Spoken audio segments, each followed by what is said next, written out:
Your heating just died. It's the middle of the night. Outside, it's -20. No thermostat to fix. No blanket from IKEA. No hot chocolate. No Uber Eats bringing anything warm to your door. Just you, the dark, and the freezing cold creeping into the room. You'd probably survive the night, maybe even the week. Now imagine that's not one bad night. Imagine that's every night for 10,000 years straight. That wasn't a disaster scenario. That was Tuesday for our ancient ancestors. And here's the part that should genuinely stop you. They didn't just survive it, they thrived in it. We're talking about a period stretching back roughly 300,000 years, the era of anatomically modern Homo sapiens, and also our older cousins, the Neanderthals, who were dealing with Ice Age conditions long before we even showed up. And if you think modern winters in Scandinavia sound brutal, you have no idea what's coming. During the last glacial maximum, roughly 20,000 years ago, average global temperatures were about 6 degrees Celsius colder than today. 6 degrees sounds like nothing, but that 6 degrees is the difference between London being a bustling city and London being buried under a kilometer of solid ice.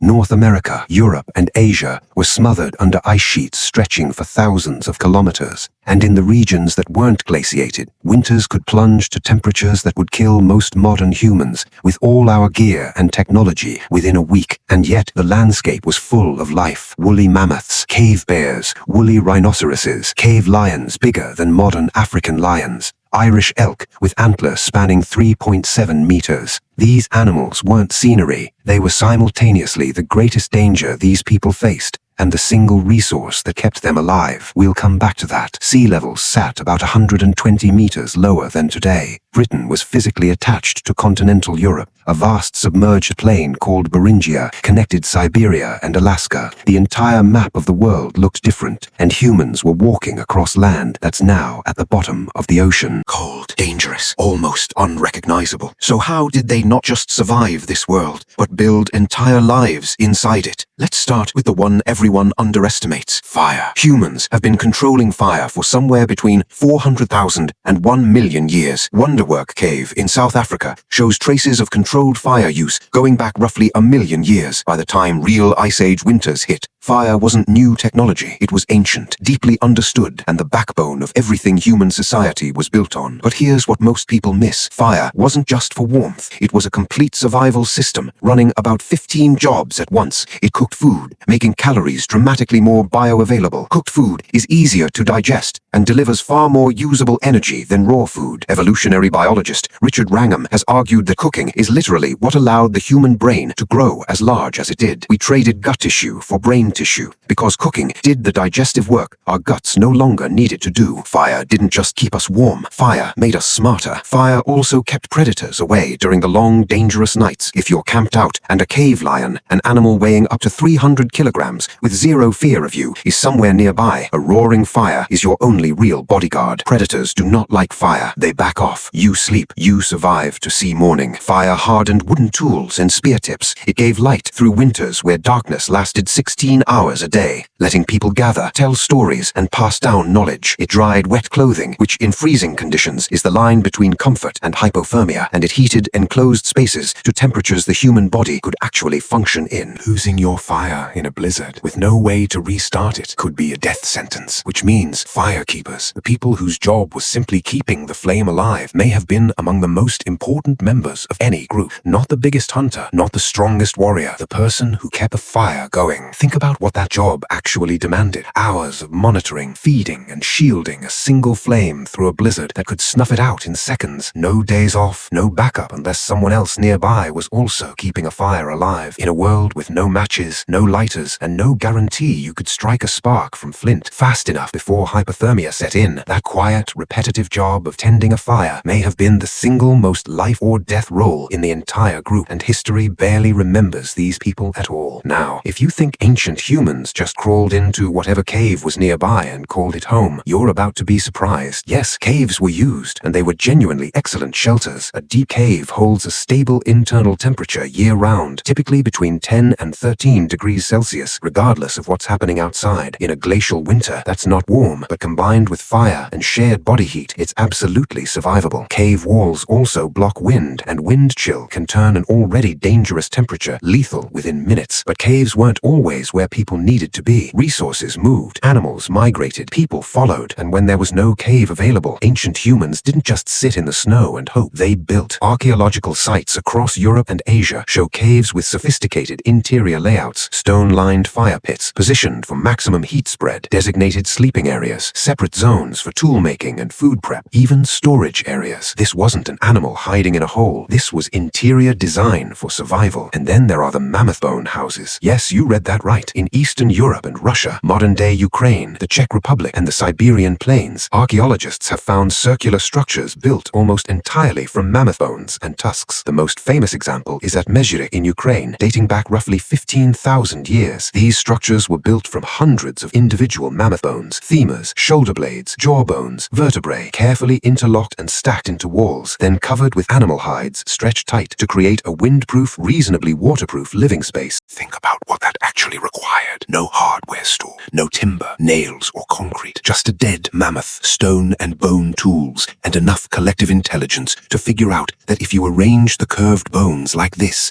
brace the joints like that, and tie the tusks together overhead as a ridge beam, the whole thing stays upright and keeps the wind out. Some of these structures required the remains of over 150 individual mammoths. Whether those mammoths were hunted or scavenged is still debated, but the scale of resource organization involved is staggering. These people were sourcing specific bones for specific structural purposes and transporting them to a chosen site. This is architecture, bone-based, prehistoric, but architecture all the same. Inside these structures, evidence of hearths, decorated objects, and food processing shows these were genuine homes, not emergency shelters, places where people lived, cooked, made tools, raised children, and waited out the long northern winters together. Picture the actual logistics of that. Someone had to locate a mammoth carcass, or a series of them, sometimes gathered over years. Someone had to decide which bones served as structural supports and which were filler. Someone had to plan the transport route for bones weighing dozens of kilograms each over uneven frozen ground, without wheels, without draft animals. This wasn't a single afternoon's work. Archaeologists believe some of these dwellings were built up and modified across multiple seasons, meaning the same family groups likely returned to the same site year after year, treating it as a permanent address in a landscape most people today would consider uninhabitable. And that word together is where the real twist in this story shows up. Modern culture is obsessed with the idea of the lone survivor, the solo adventurer starting fire with 2 wet sticks and eating a beetle for the cameras while a film crew watches from a heated hotel room. Ancient humans were doing the exact opposite, and here's the twist most people never expect. In a genuine Ice Age winter, the cold was rarely what actually killed a person first. Isolation was. A person alone, cut off from the group, with no one to share body heat, food, or watch, had a survival window measured in days, not months. The real danger wasn't just the temperature outside. It was being outside the group. Hunter-gatherer bands typically ran 20 to 50 individuals, connected through wider networks of hundreds, sometimes thousands of people across a shared territory. These weren't casual arrangements. They were survival infrastructure, maintained deliberately because everyone understood the stakes. In winter, when resources were scarce and the margin for error was zero, you needed specialists, the person who knew exactly how to butcher a large animal for maximum caloric yield, including the organs, marrow, and fat most people would overlook. The person who knew which plants still held nutritious roots under a meter of snow. The elder who remembered the brutal winter 15 years earlier and which valley still had deer when everywhere else was empty. You needed community, and these people built it deliberately because their own survival depended on it. Winter, when outdoor activity was limited, was likely the primary season for knowledge transfer. Stories told around the fire weren't entertainment, they were education. Generations of survival knowledge compressed into narratives that could be remembered and repeated. The old woman who knew every plant in a 100-kilometer radius wasn't a burden on the group. She was a library. She was irreplaceable. Now, here's a stat that changes how you see your own body. Modern humans are biologically naked apes. We carry almost no body hair compared to other primates. Without insulation, an unclothed human in sub-zero temperatures loses heat faster than they can generate it and dies of hypothermia within hours. The reason we're here at all, and not a footnote in the fossil record, is almost entirely down to clothing. Scientists actually traced this using a strange method, the evolutionary split between head lice and body lice. Body lice live in fabric, not directly on skin. They diverged from head lice as a separate species roughly 170,000 years ago. That's our earliest clue that humans were regularly wearing something. By the Upper Paleolithic, roughly 40,000 to 10,000 years ago, clothing technology had become genuinely advanced. Bone needles found across Europe and Siberia are so finely crafted that modern researchers, using only period-appropriate tools, have struggled to replicate them. The eye of some needles is barely a millimeter wide. The Sungir burial site in Russia, dating to roughly 34,000 years ago, gives us the clearest picture of Ice Age clothing. 2 children buried there were interred with literally thousands of individually carved ivory beads sewn directly into their garments. Reconstructing those garments revealed a layered system, an inner layer for moisture management, a middle layer for insulation, and an outer layer of tougher hide for wind and water resistance. Hoods, trousers, boots. This is nearly identical to the layered clothing system modern mountaineering guides recommend today. They arrived at it 34,000 years ago through pure trial and error. The people who got it wrong died. The people who got it right passed the knowledge on. Stop and think about what that trial and error actually cost. There was no lab, no controlled testing, no way to simulate a fatal mistake safely. Every failed clothing design was tested in the only environment available, real Ice Age winter on a real human body. The layered system we now consider basic outdoor common sense was paid for in lives, refined generation after generation, until it worked well enough that children could be sent out into brutal cold and reliably come back.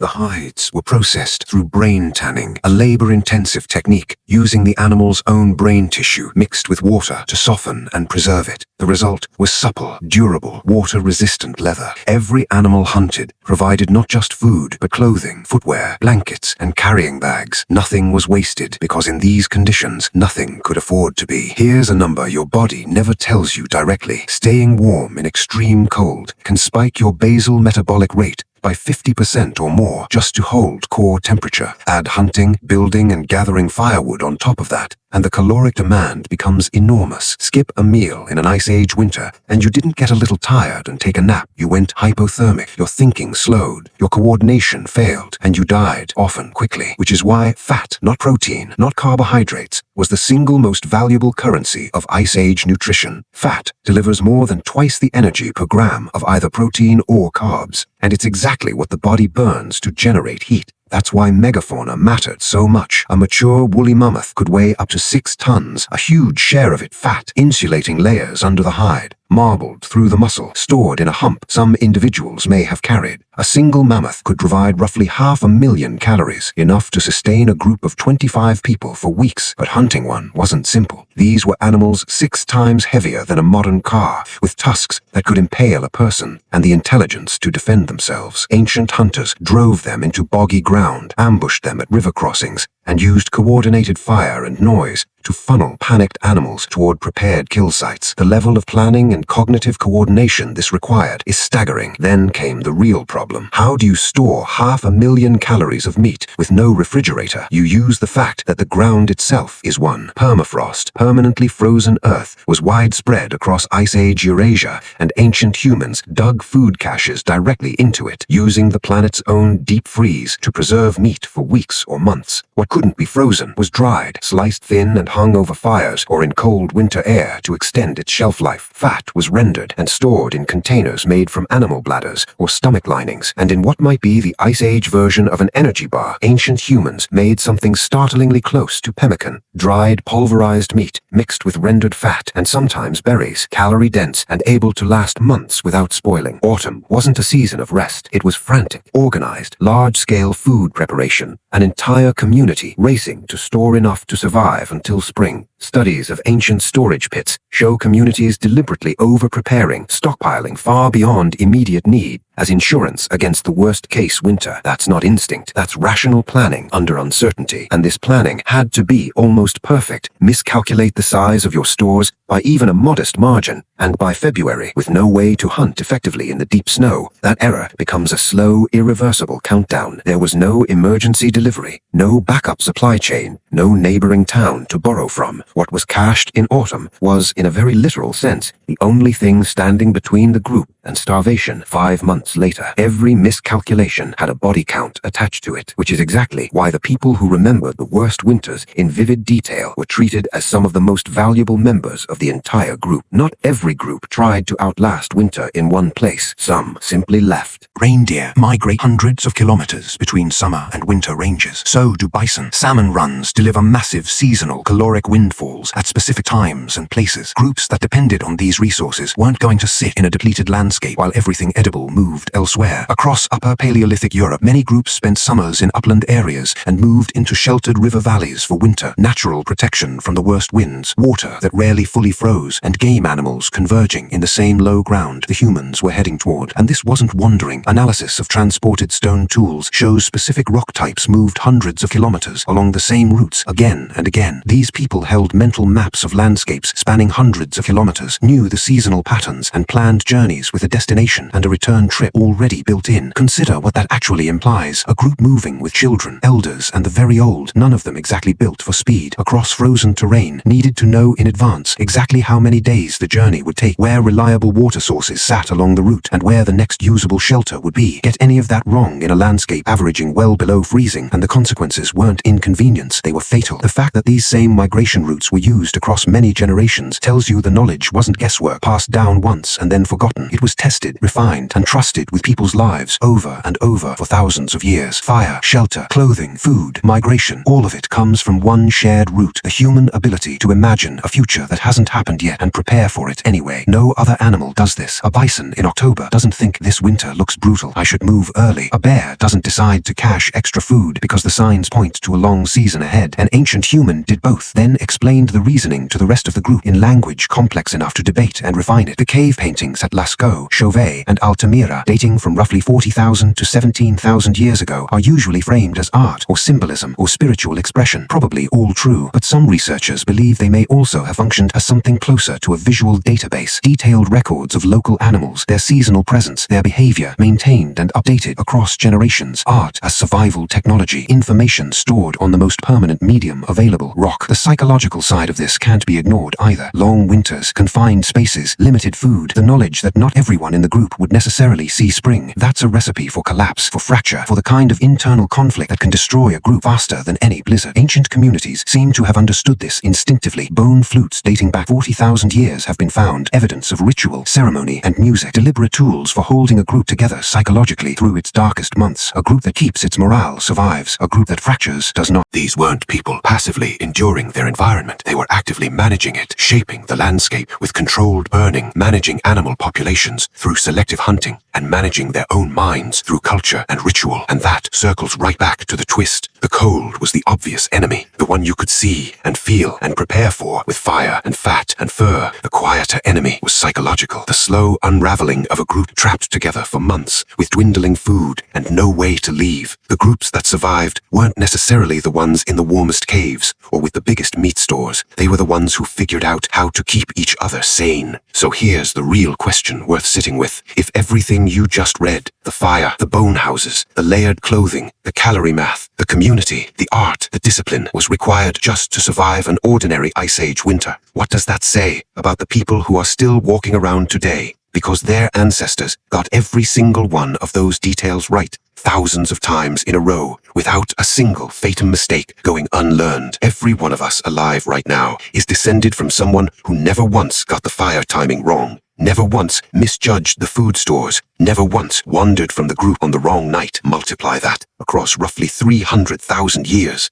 thousands of generations, each one needing to get dozens of life or death decisions right, and the odds of any of us existing at all start to look almost impossible. We traded every bit of that for central heating, supermarkets, Gore-Tex jackets, and the ability to order soup from a phone at midnight, which, on balance, is a tremendous trade. No complaints. But maybe next time the heating clicks on without a second thought, that's worth remembering. Somewhere behind that convenience is an unbroken chain of people who spent their entire lives making sure winter didn't win. If this changed how you think about a single winter night, that's the whole point. Share it with someone who complains about the cold, and stick around, because what these humans figured out next is even harder to believe.